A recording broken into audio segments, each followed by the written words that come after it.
What big ears you have! Lucas sat shivering in the bushes, staring at his feet. After checking to make sure the coast was clear, Beck gave him a gentle tug on his sweater.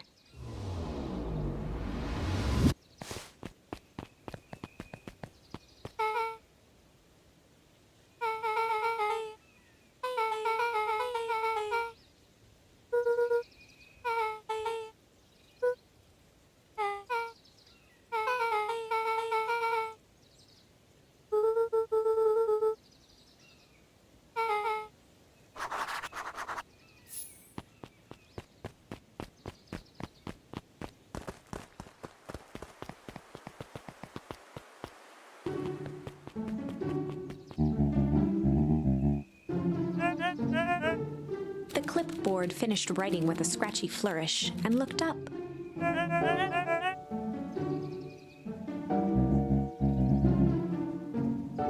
Mr. Nuncreed, arms crossed over his paunch, gave an exhausted sigh.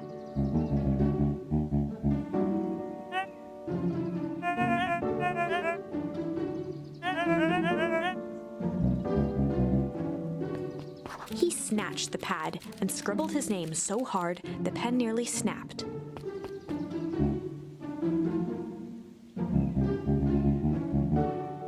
The clipboards looked at each other for a moment, almost pondering the possibility, then broke into laughter as they walked away.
William Kerr and Gus Valentine proudly surveyed the half-covered festival banner.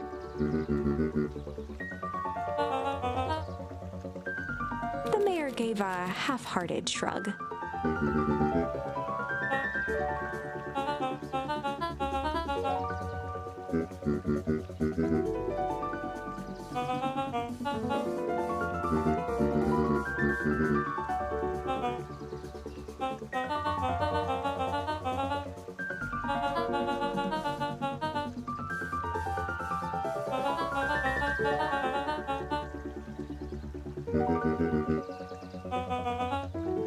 Kerr locked his arm on Gus's shoulder.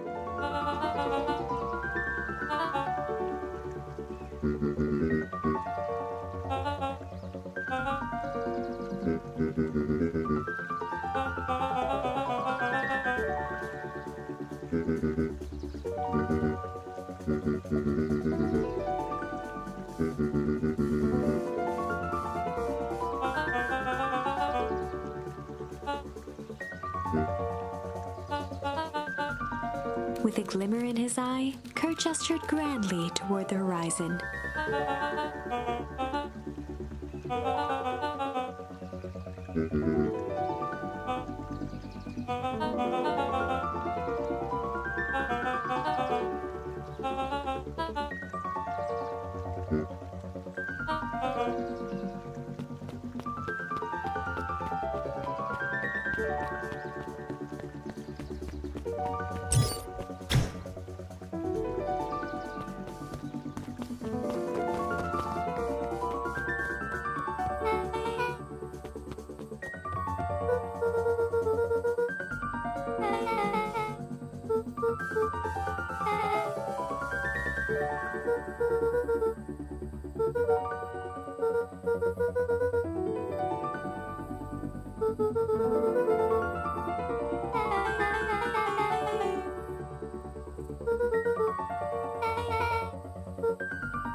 Luca wrapped some tape around the hook. Hey, you never know.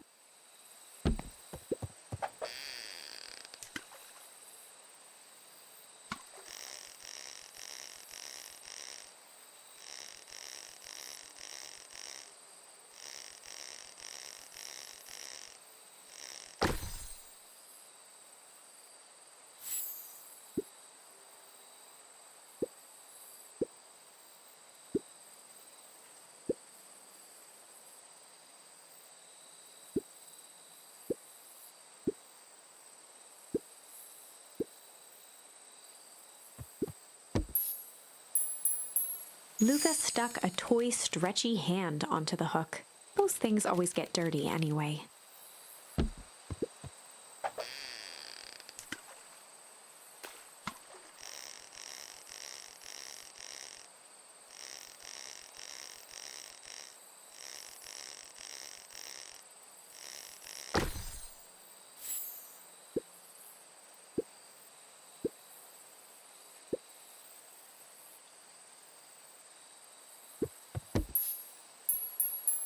Luca placed a sinker on the line.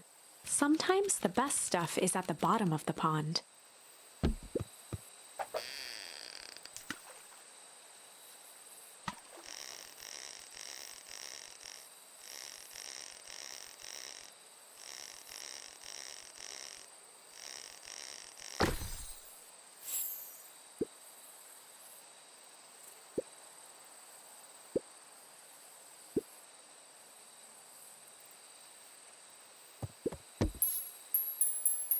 Luca tied a small magnet to the line, fishing with the law of attraction.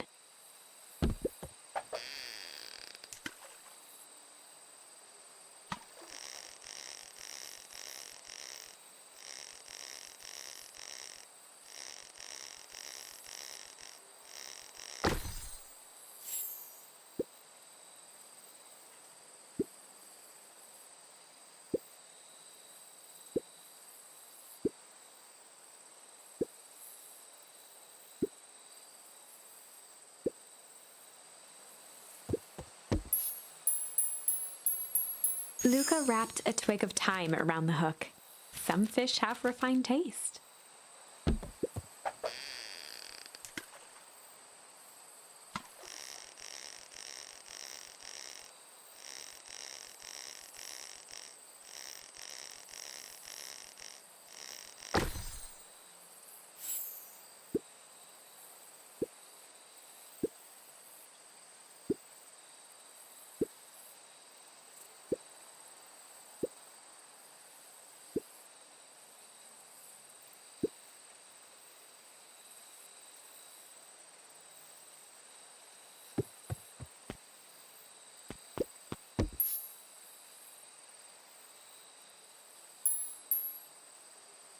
Luca gently bit first.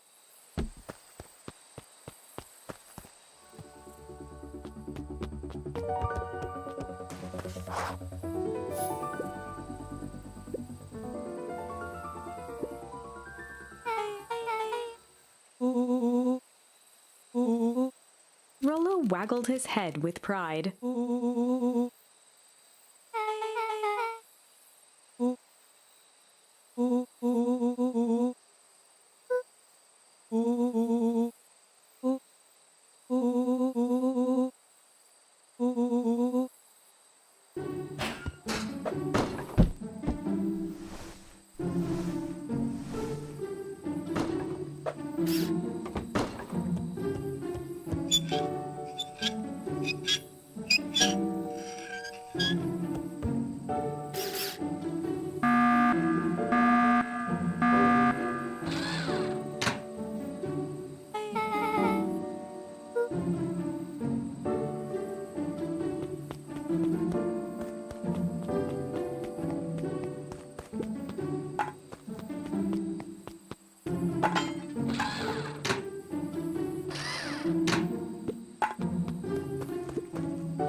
sucked in a long breath.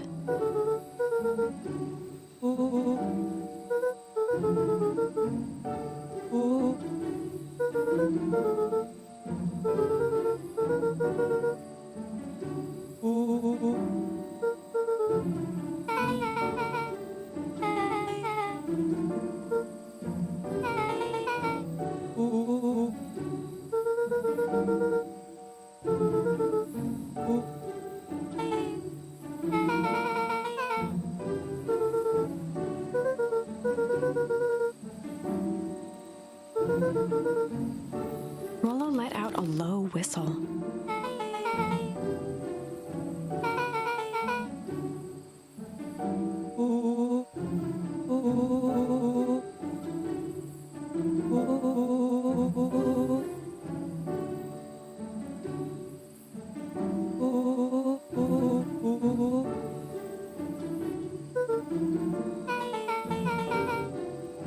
Rollo and Luca shot back a look.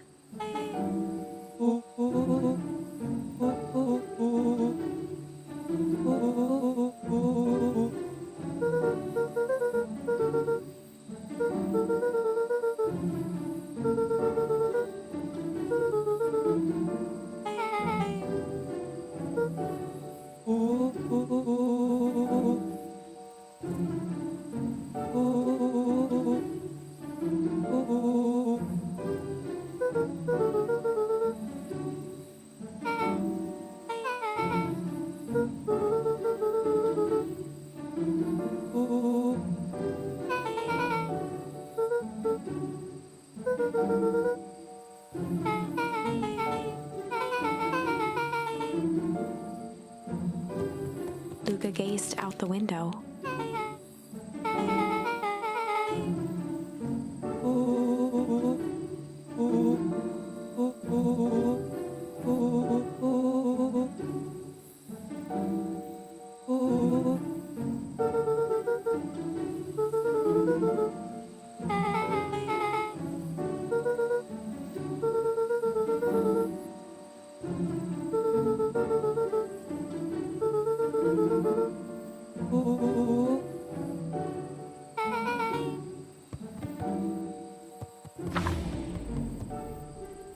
Chapter 6.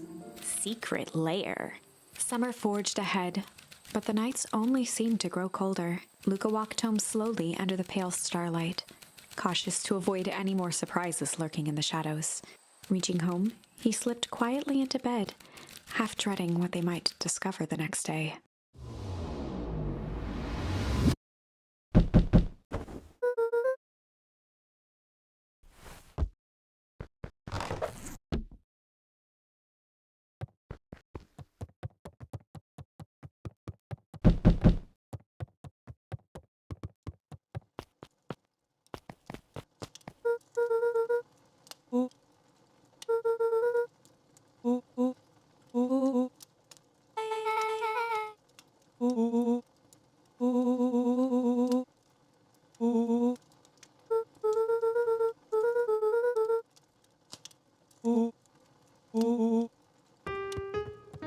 Luca and Beck rolled their eyes as Rollo strutted across the room.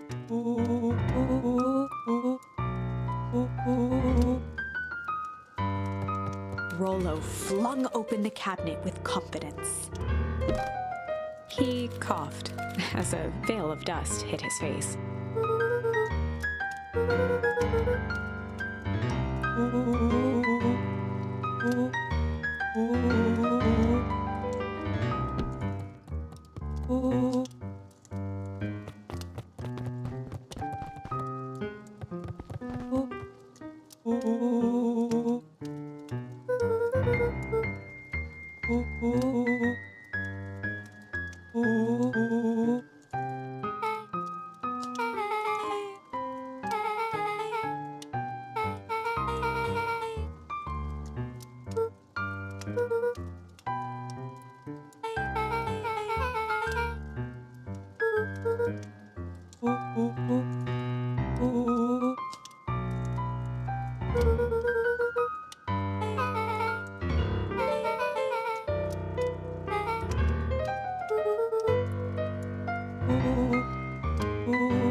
A look of realization crept onto Luca's face. All three kids snapped to glance at each other, then sprinted in turn toward the kitchen.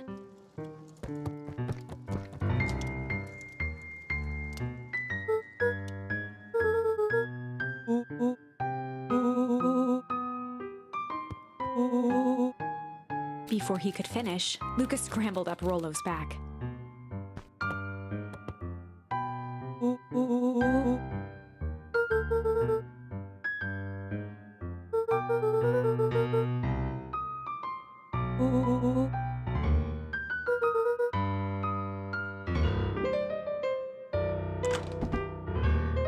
The three crowded around the hutch to peer in. With the glass doors opened, a perfect porcelain display gleamed in front of them. Their eyes searched for anything amiss, but the only distinct feature was its impeccability.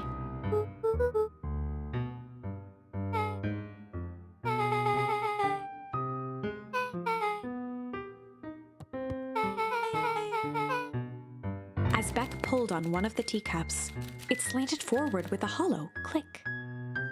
The entire hutch began to rustle and slide under its own power.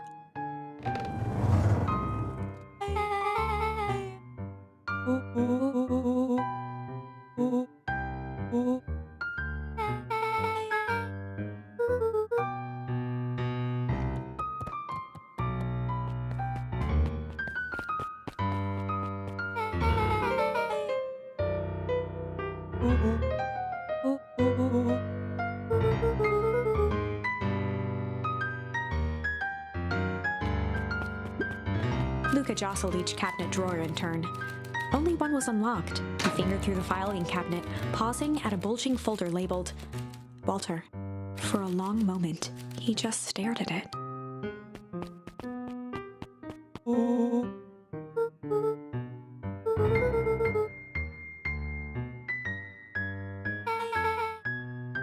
Luca nodded and caressed the label with his thumb.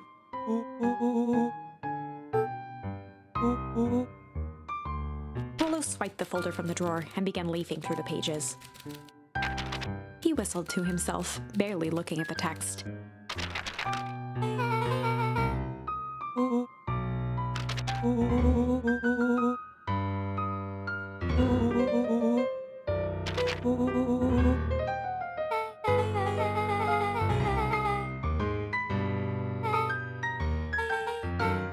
He stopped at a page and mimed, holding up a monocle.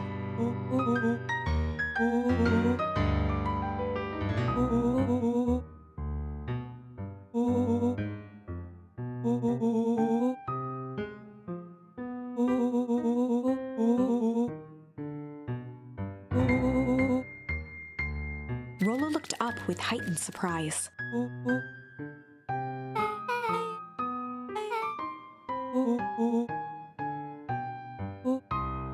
Rollo's finger traced across the page.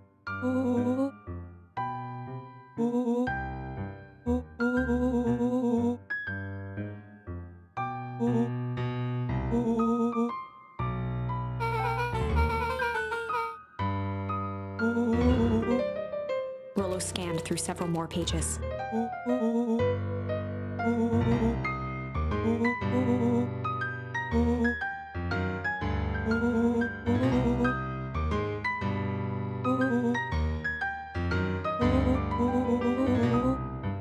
Luca, staring blankly at the cabinet this whole time, spoke softly.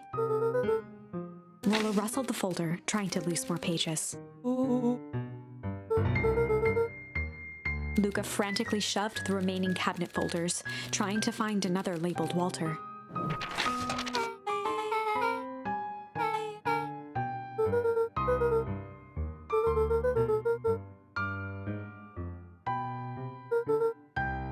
Luca slammed the drawer shut.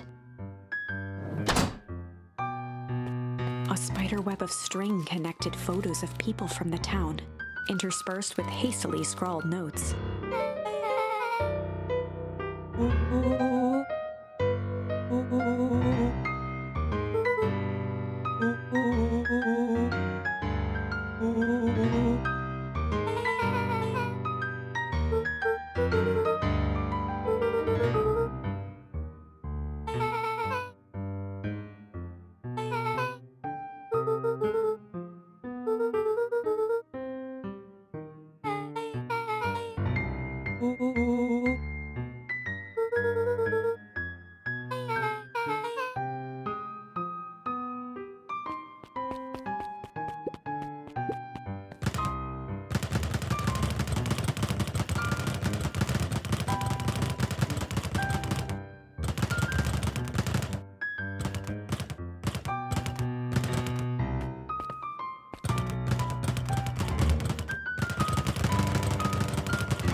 Rollo casually spun open a lid and dipped his finger in the jam. He smacked his lips.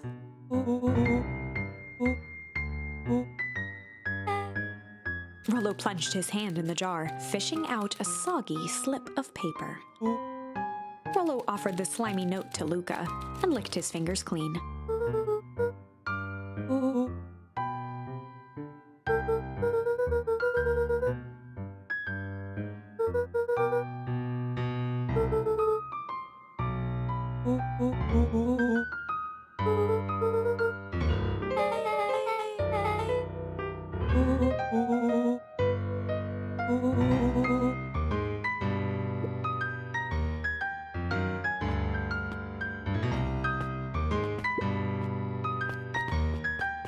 They crowded around a worn-down old map of Beacon Pines.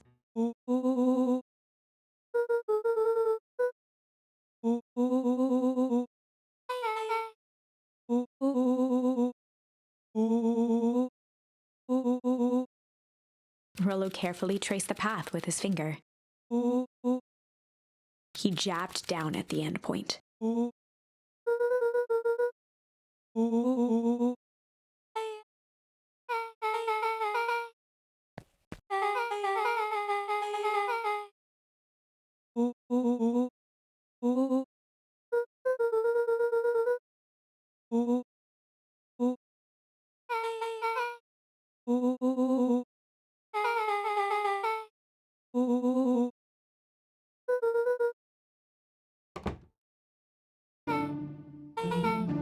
Luca looked up from the map.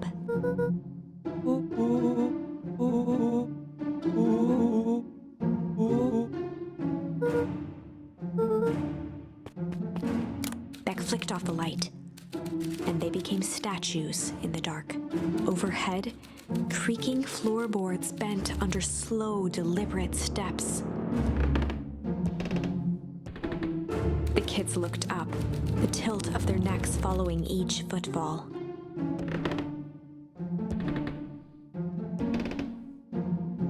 Then suddenly, it stopped.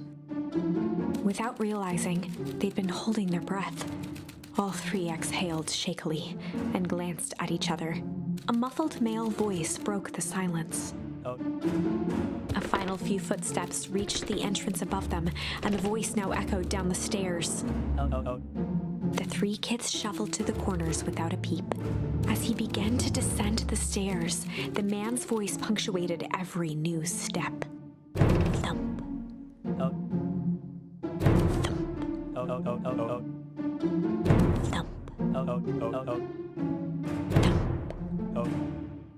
Thump. At the bottom step, the man paused, squinting to search the room for signs of life. Rollo shifted suddenly. Luca gave him an intense, chastising look and whispered through clenched teeth. It was too late. Rollo was already inching toward the stairway. He screeched as he charged toward the shadowy figure. With all his weight, Rollo tackled the man to the ground.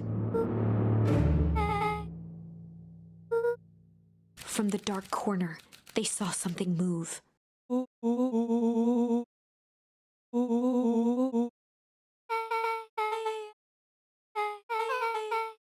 Luca scrambled to the hunched figure on the ground. Pressing his fingers to the man's neck, he sighed with relief. As Beck flicked back on the light, Luca and Rollo both gasped in stereo. Chapter 7.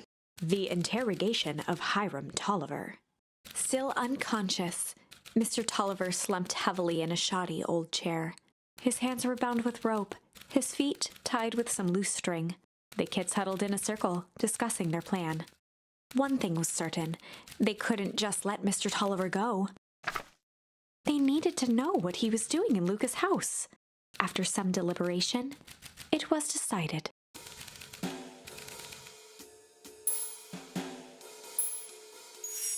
They'd run the classic good cop, hard cop interrogation.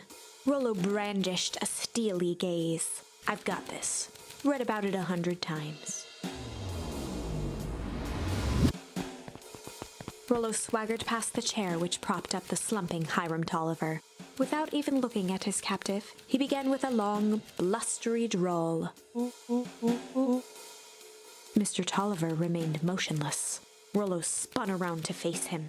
He'd clearly expected to rouse Mr. Tolliver with his booming voice. Beck and Luca gave each other an unsure glance. Rollo slammed his fist on the table. He grabbed the table lamp and beamed it onto the unconscious face. Mr. Tolliver groaned and slowly lifted his head. He recoiled with a muddled, weary squint. The chair wobbled as he attempted to straighten up.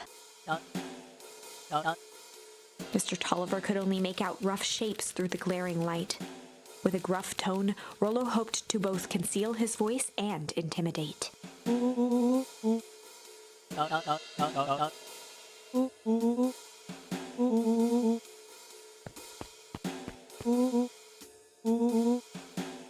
The doubtful expression on Beck and Luca's faces transformed into awe.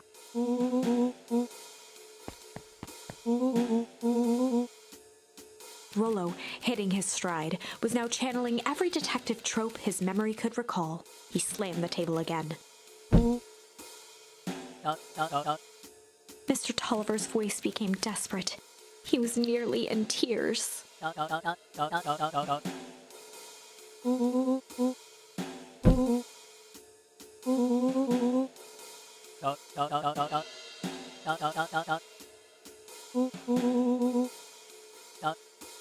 Mr. Tolliver was in a daze, now more confused than ever.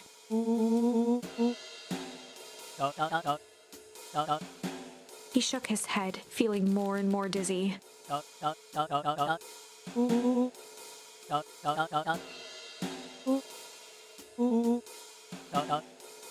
His voice faded to a whisper.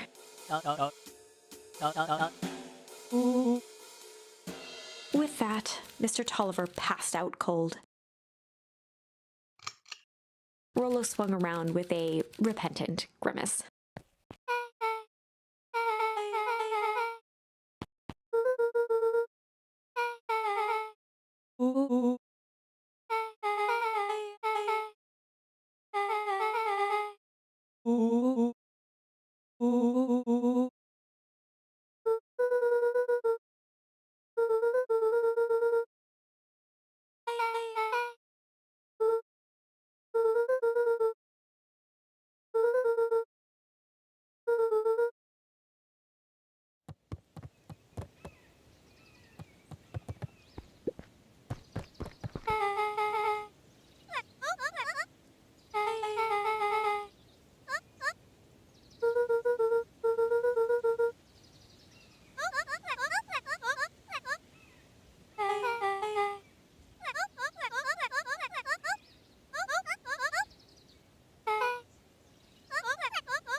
Chapter 8, 6 Feet Under, 3 Towns Over.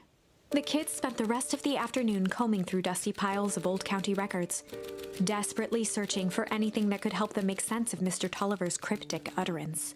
Luca tried to shake the thought of Gran's basement, but his focus wavered.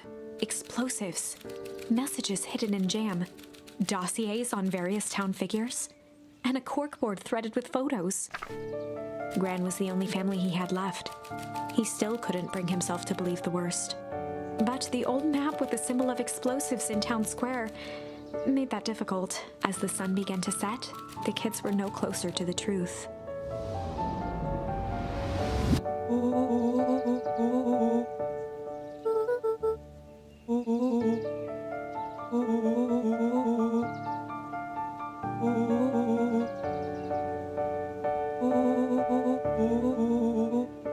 Rollo shut his book with an assertive nod.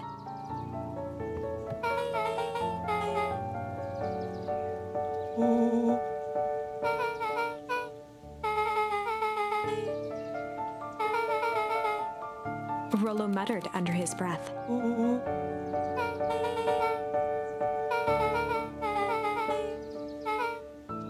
Beck slammed her finger down on the open page before glancing down to read.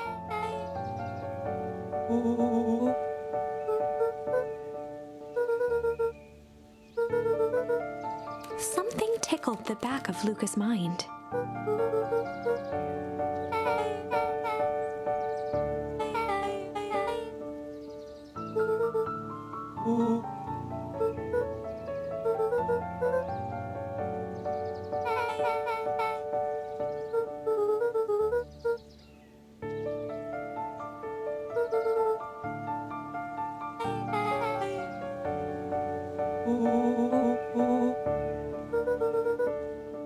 The question hung in the air.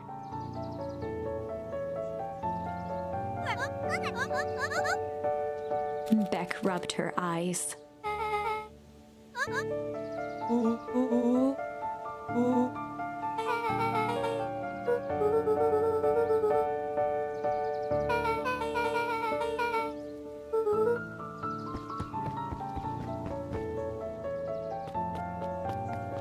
Luca's heart was pounding as he approached the house. If he was lucky, Gran, or whoever it was, hadn't gotten back yet. And of course, there was Mr. Tolliver tied up and unconscious in the basement. Dealing with him would be the first order of business. Luca shook out his arms to calm his nerves before entering.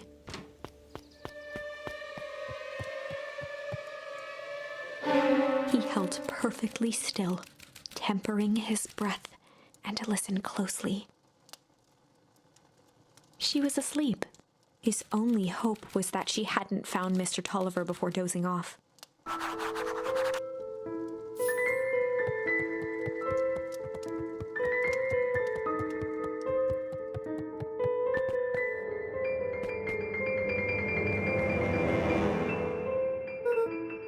Mr. Tolliver was nowhere to be seen. Or maybe Gran knew everything. Luca's hungry stomach groaned. Not realizing it, he'd gone the entire day without eating. Luca rushed over to the pile of jam jars, unscrewed one, and shoveled a handful into his mouth. He flipped the lid to read the label.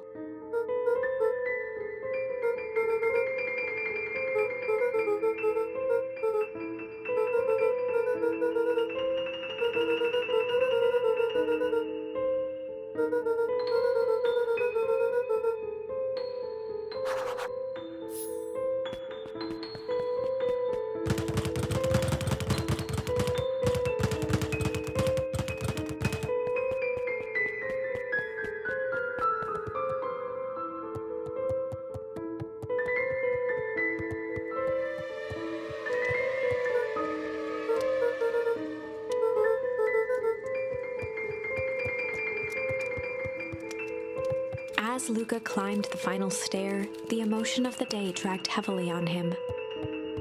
With each consecutive step, his legs weakened. His stride began to falter. He tried to grab for the railing to steady himself. Something was wrong. Luca groaned and tried to. His limbs might as well have been bolted to the ground. Through numb lips, he mumbled just before falling asleep.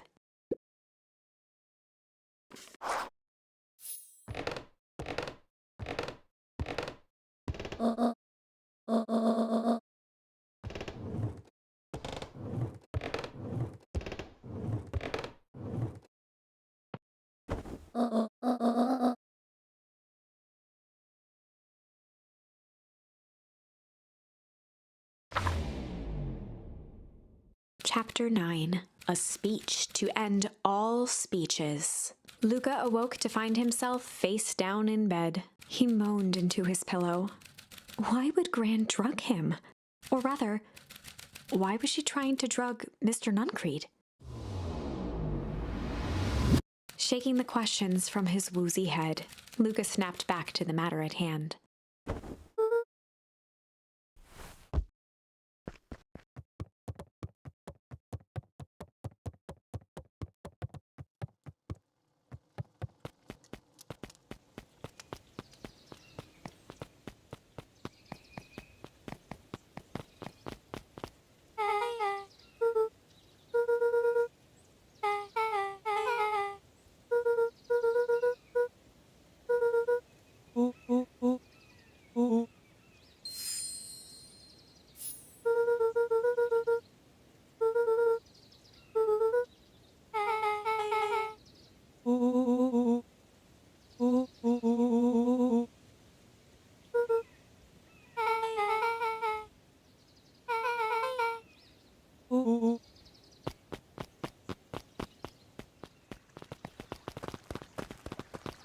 Augustus Valentine nervously wiped his brow.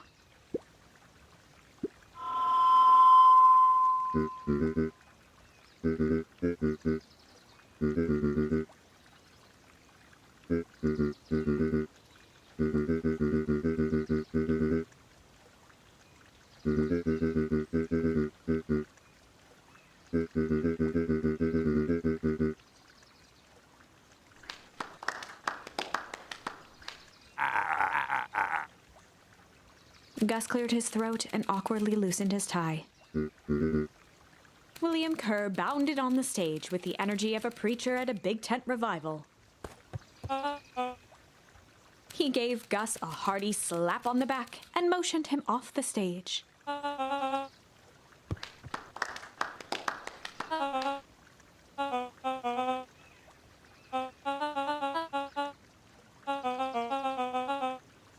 Mr. Kerr pulled a thick stack of note cards out from his vest.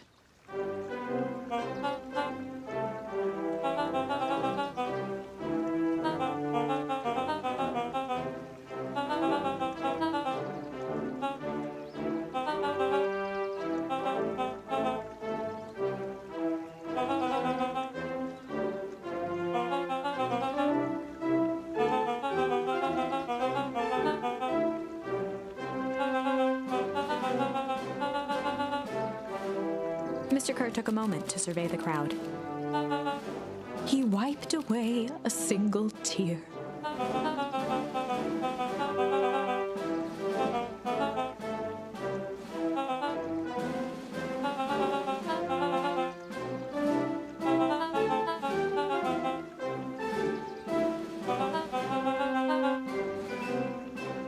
He thumped the podium to emphasize each word.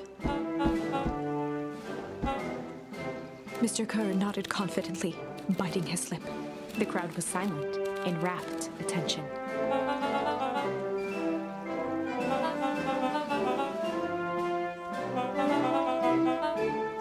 Mr. Kerr methodically made eye contact with each section of the crowd.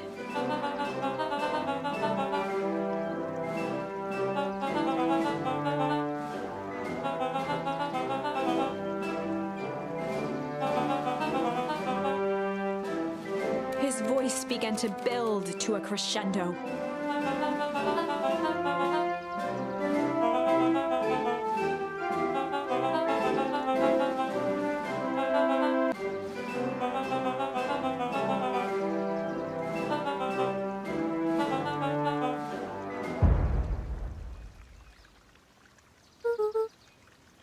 The crowd began to look around nervously. Mr. Kerr quickly flicked through his note cards.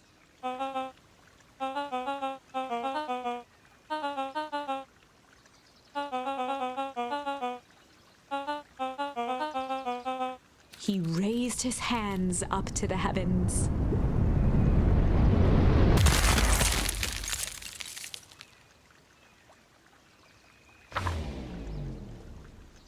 At that moment, a merciless merciless wall of impossibly cold air ripped through the crowd, instantly freezing everyone and everything it touched. For a man like William Kerr, this was a fitting way for things to end. On a stage, with an entire town frozen in rapt attention for the rest of time. The end. There's that ice again! Whenever I think we're getting close, it comes along and ruins everything! Maybe we should just quit? Maybe you should just close the book, walk away, and never think of me again. No, I don't mean that. We got a little closer this time. We just need to try again. Please.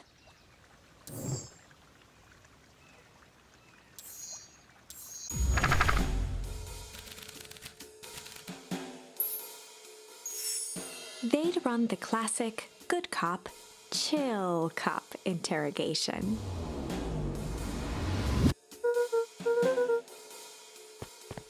Luca walked calmly to the light switch, flicking it off and on a few times. Mr. Tolliver shook his head, gathering his wits. He looked over to find Luca, who returned a calming grin.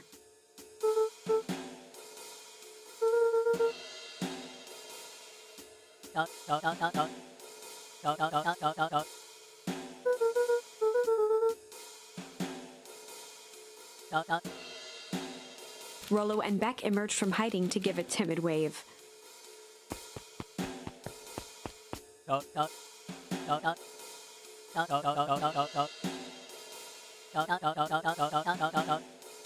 Luca glanced over to Rollo and Beck, who replied with skeptical looks.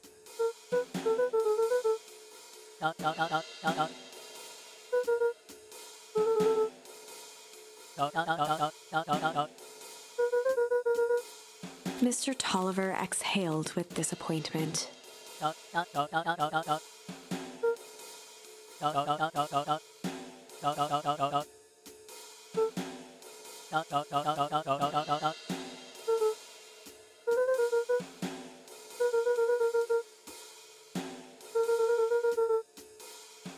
Luca gestured to the corner.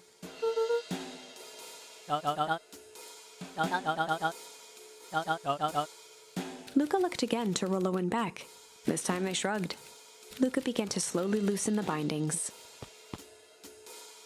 Mr. Tolliver gently rubbed his wrists. He edged imperceptibly toward the stairs as he spoke.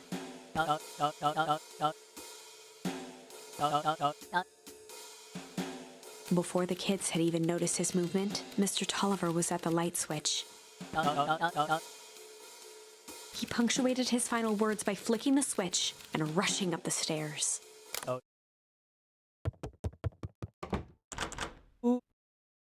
Beck darted to the wall and turned back on the lights.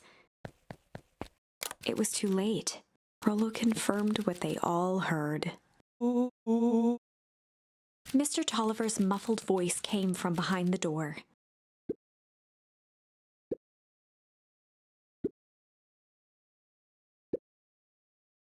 They looked bewildered at each other.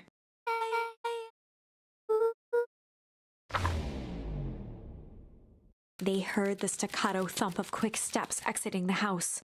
The kids looked down in resignation. This isn't how it goes in Hank Atomic. For some reason, they'd always assumed it was up to them to save their town. Luca opened his mouth, hoping to conjure some magical words to make this right. Only a hollow croak escaped. The end. Well, we certainly aren't going to find a grand resolution to our tale locked in a basement. Back to the drawing board.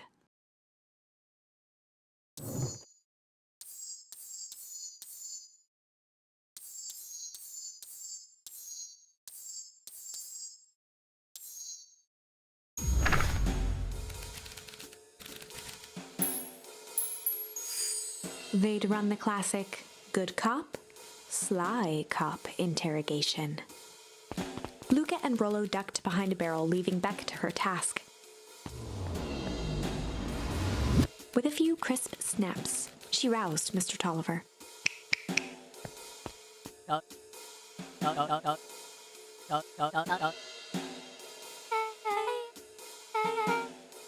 Mr. Tolliver looked down and shifted a bit, testing his restraints.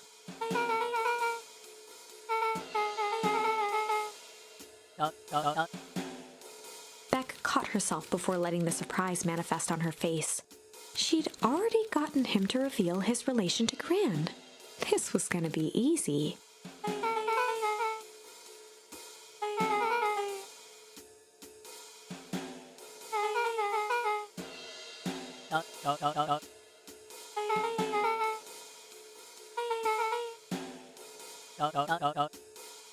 Mr. Tolliver wriggled a bit in his restraints. Beck quickly removed the ropes.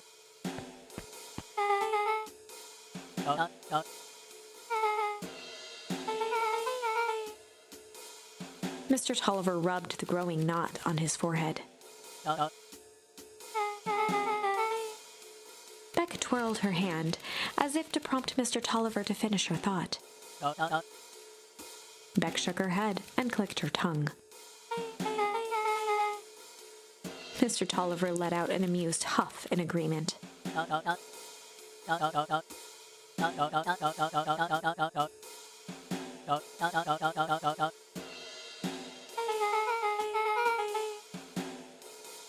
Beck was on a roll now, playing Mr. Tolliver like a fiddle.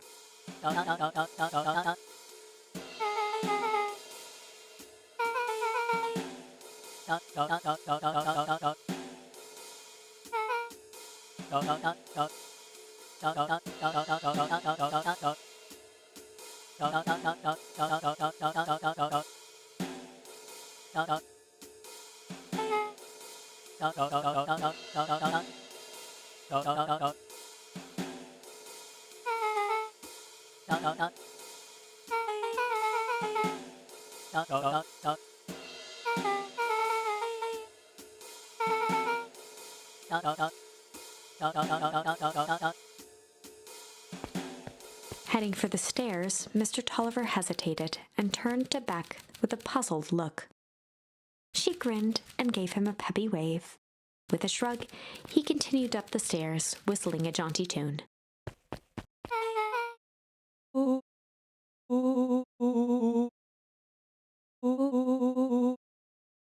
Beck blinked slowly in disappointment.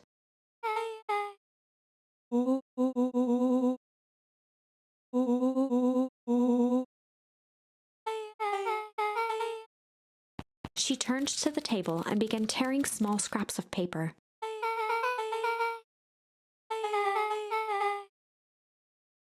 Beck marked each scrap of paper and leaned back.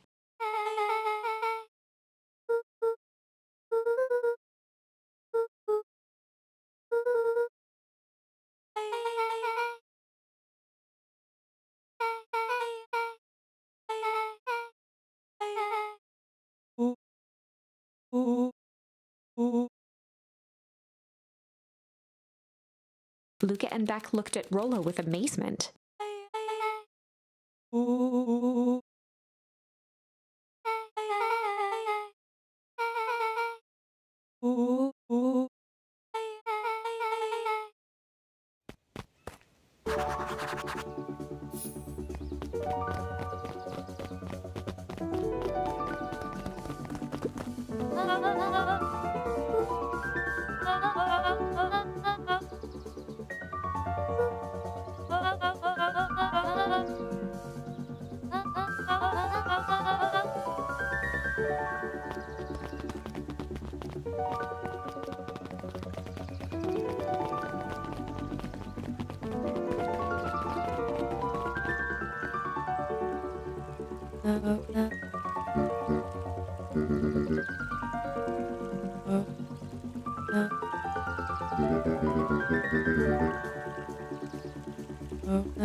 Gus looked around nervously.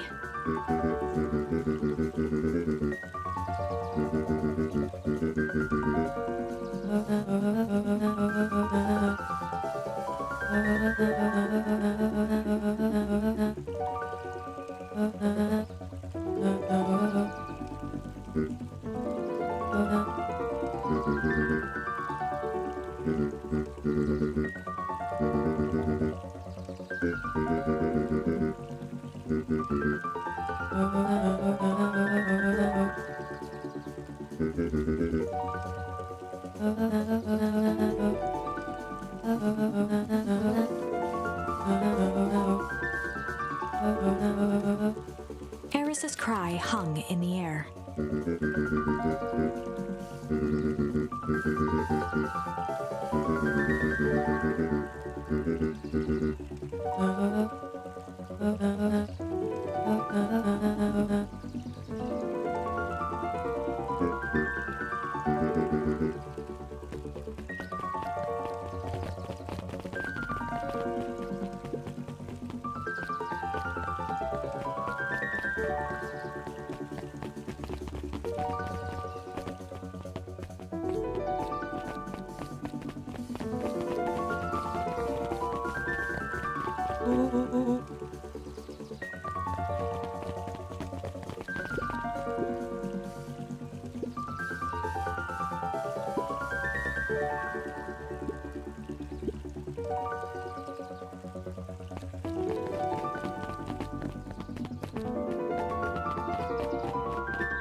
Solomon stood proudly at the entrance to the drugstore, holding a brown bag overflowing with black licorice.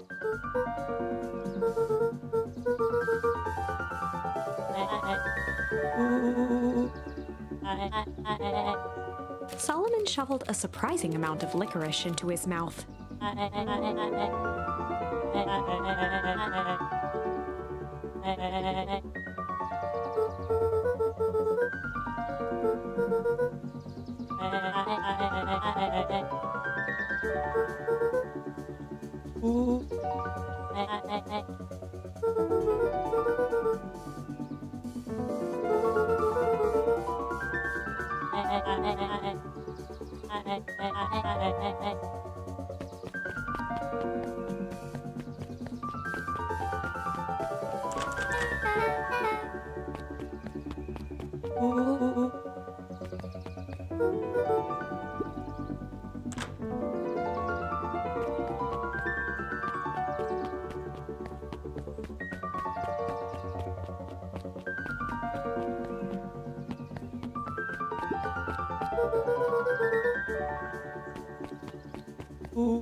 Beck cupped her hands on the glass to peek inside.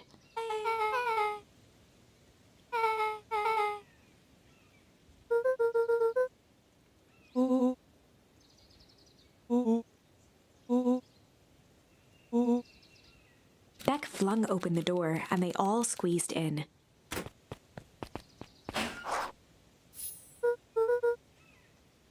Luca cracked his knuckles and entered the letters into the keypad.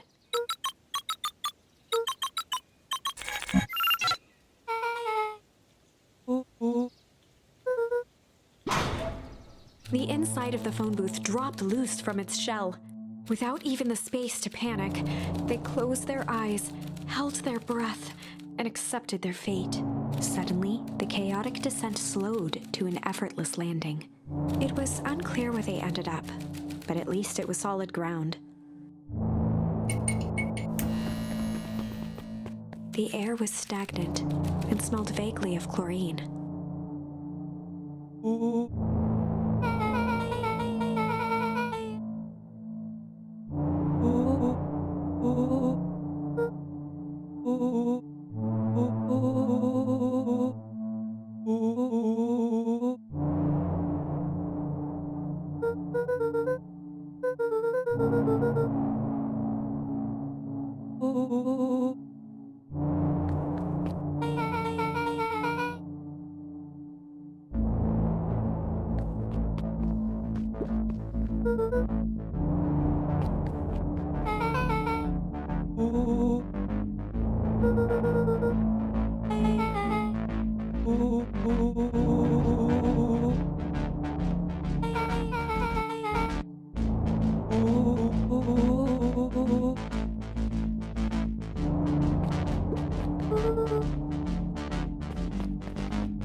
Rollo's hands hovered over the field of blinking buttons.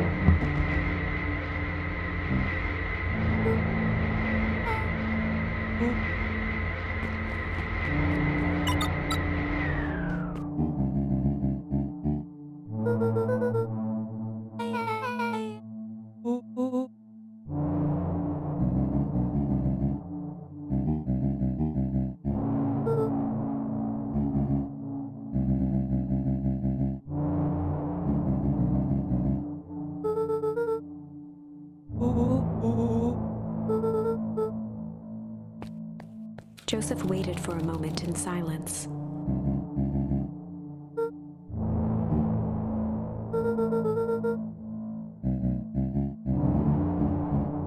He gestured toward the strange tubes.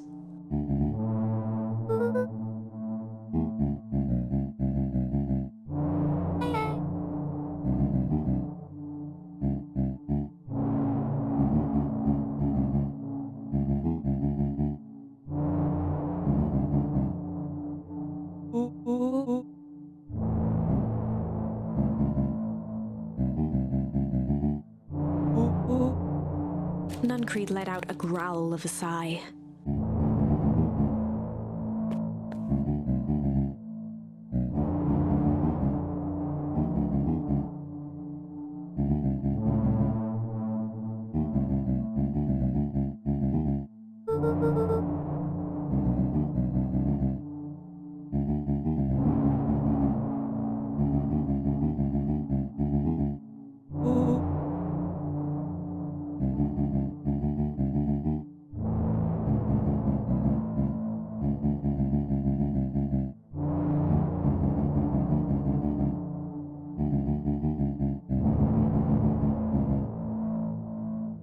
He shook his head wistfully.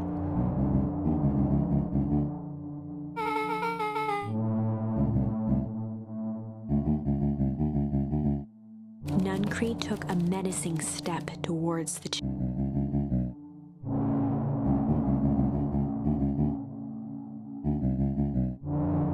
Luca began to laugh.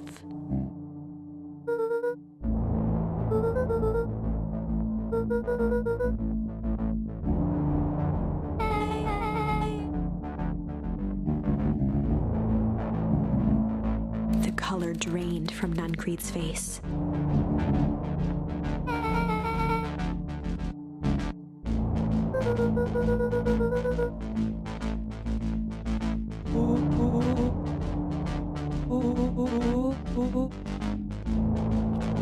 Nuncreed grabbed Luca by the shoulders. His eyes were frantic.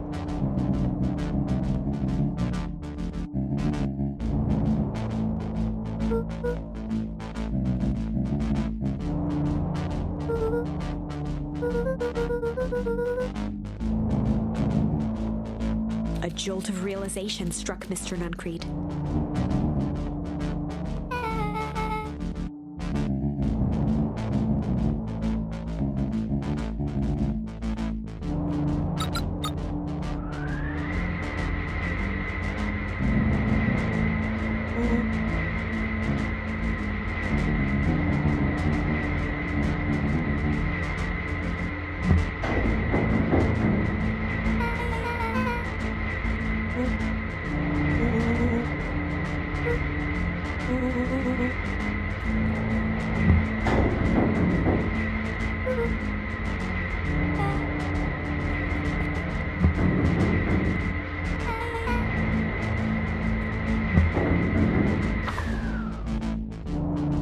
Chapter 8.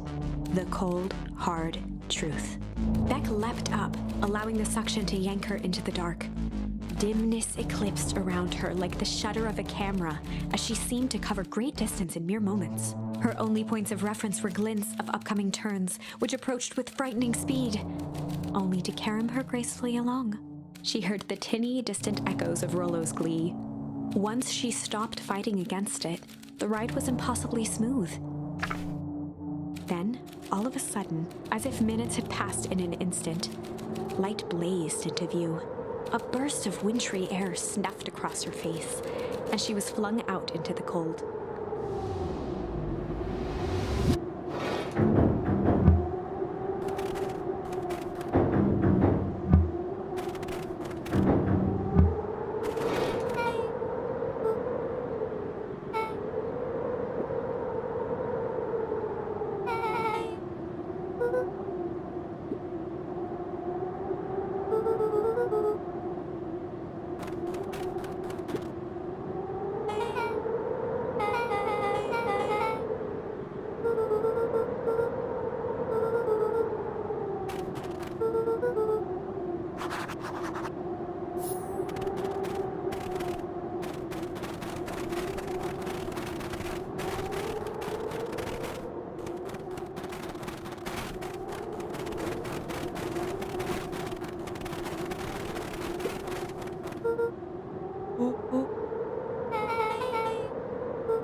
As they rounded the corner to the frozen town square, they spotted Mr. Nuncreed inching cautiously toward a pit at its center.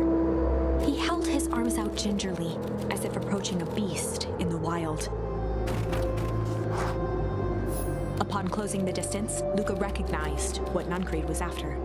Gran stood confidently at the edge, one arm outstretched over the abyss. Nearby, a wheelbarrow had been emptied out. She held a lit torch, which flickered in the bitter wind.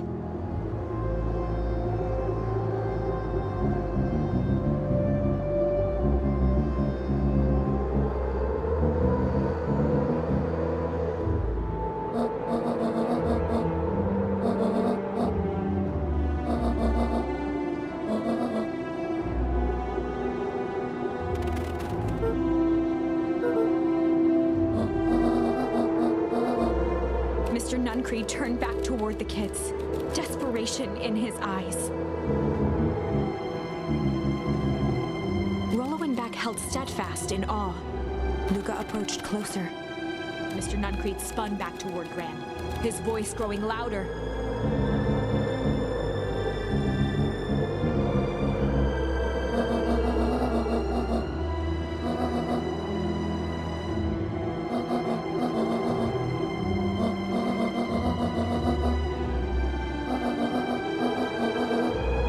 Mr. Nuncreed winced with anguish. His voice hardened. They both now yelled, not to each other, but at fate itself, making their peace with long-held burdens. The wind howled with encouragement.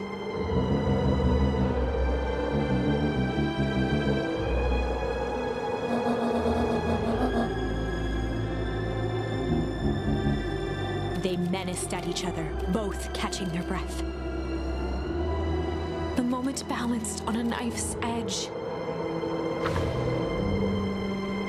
Amid a blur of emotions and memories, Luca's mind flooded with questions. The wind calmed, as if to give him the stage.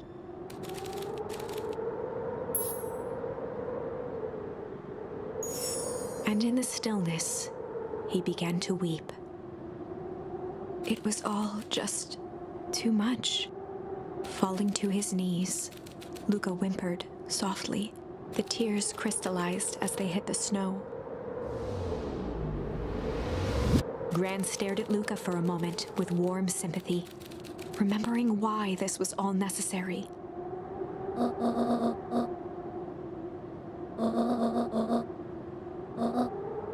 She stiffened up and brandished the torch at Mr. Nuncreed.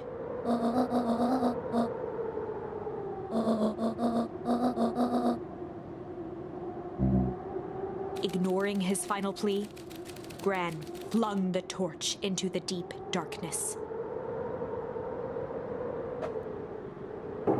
She smiled and exhaled in relief. Mr. Nuncreed moaned in resignation. The torch echoed as it ricocheted down the hole, punctuated with a thunderous thud.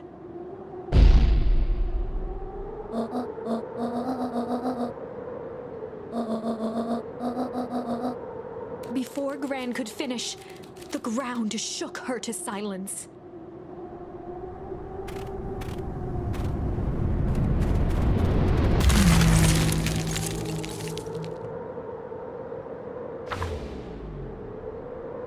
Gran only had time to spin around and run to Luca.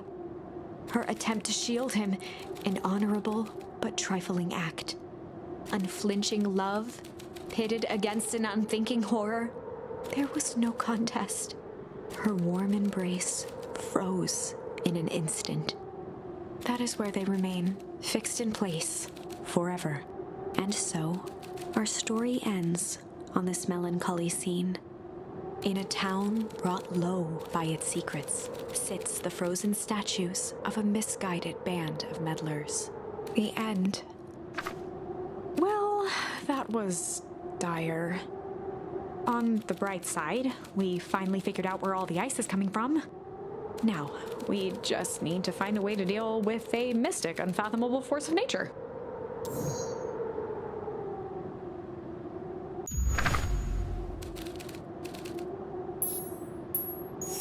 And in the stillness, he began to hum.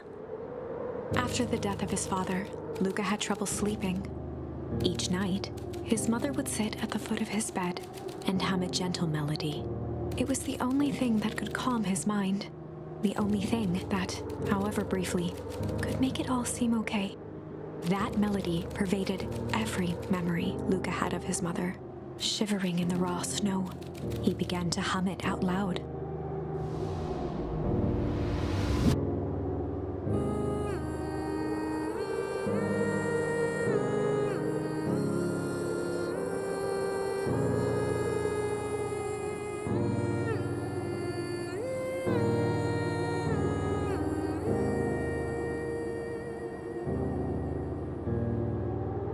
Gran lowered the torch, listening closely.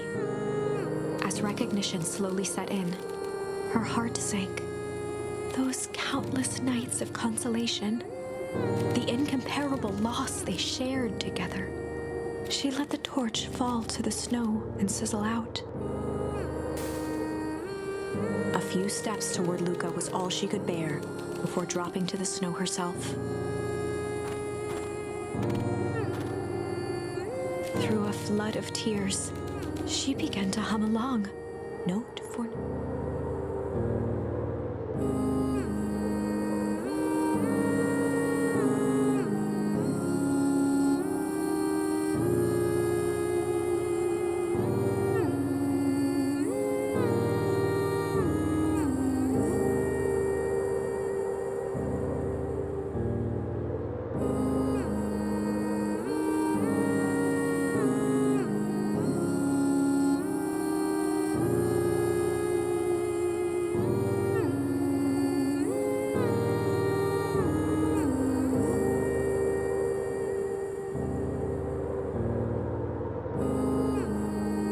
Lifted his head in astonishment.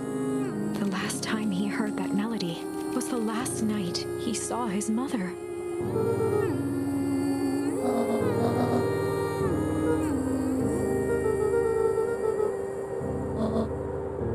Luca blinked through blurry, watery eyes, trying to see more clearly. He could just make out the impression of a familiar face. He peered across the snowscape at the woman on her knees. Something about her was undeniably his mother, only smaller, older, changed.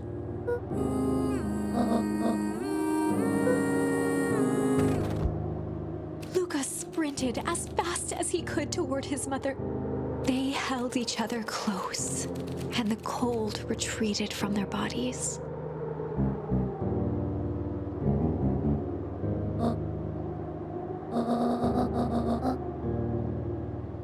Eleanor looked down at Luca, tightening her embrace in an appeal for forgiveness.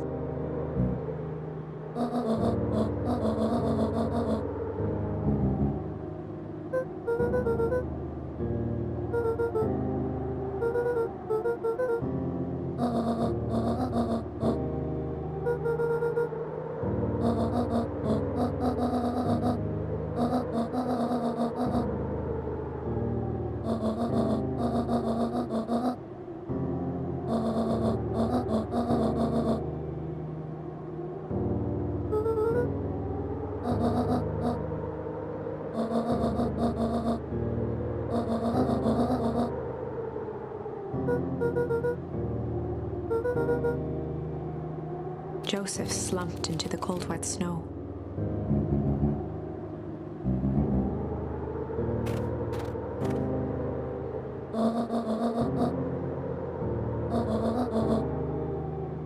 For the first time in a long time, her voice felt like her own again.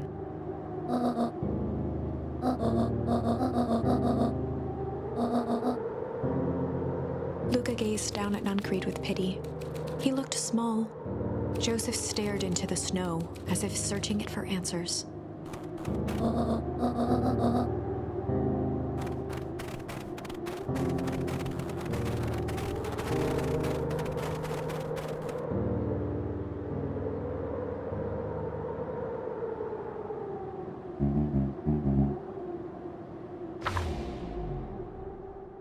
Chapter 9.